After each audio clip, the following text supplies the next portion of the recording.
Now, in terms of one of like the key learnings that we've found at Bond is basically the TA functions probably weren't agile enough to deal with the volatility that we've seen over the last 3 or 4 years.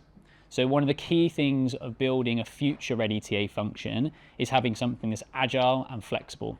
And interestingly, that came up a little bit in the discussion was brought up by some of the people in our group earlier today.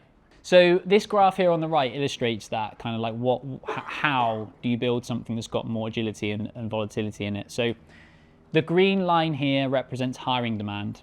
This hiring demand curve will look really similar to what people are very used to dealing with in TA over either a year period or over a multi-year period, so over a 4-year window. The purple line represents your in-house team, and then the red lines represent flexible power.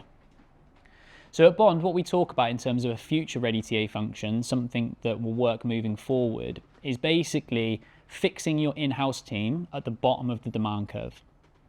So as you predict your peaks and troughs, which using historic data and planning moving forward, you should be able to build something that gets close to the bottom of the curve, and you fix your team there, your in-house team.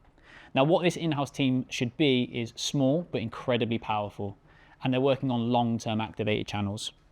So rather than that team getting made redundant all the time, chopping and changing consistently, that team can stay, which means they can work on EDP, employer brand, org design, strategy, strategic planning of skills, all the long-term things that are going to make a real impact. And then what you do is you use flexible power to move through the peaks. Loads of flexible power options out there, agencies, RPOs, embedded talent consultancies, contractors. However, historically, what we've seen is people have predominantly just been moving this purple line up and down. So, for example, demand curve goes up, we've got 100 new roles, cool, I'm going to hire 5 new people in my TA function. Demand curve moves up, purple line moves up. But then as soon as the demand curve drops, what happens? Everyone gets made redundant. And then the next demand wave comes, we scale up our in-house team, and then everyone's redundant, and we move it up and down and up and down and up and down, and we've been doing this consistently for as long as I can remember. But there are many other functions. If you look around how other business units are procuring their teams, if you look at technology, for example, they will have not one tech consultancy in the business, they will probably have many working on lots and lots and lots of different things. They will have whole teams of contractors and waves of flexible support coming in to help.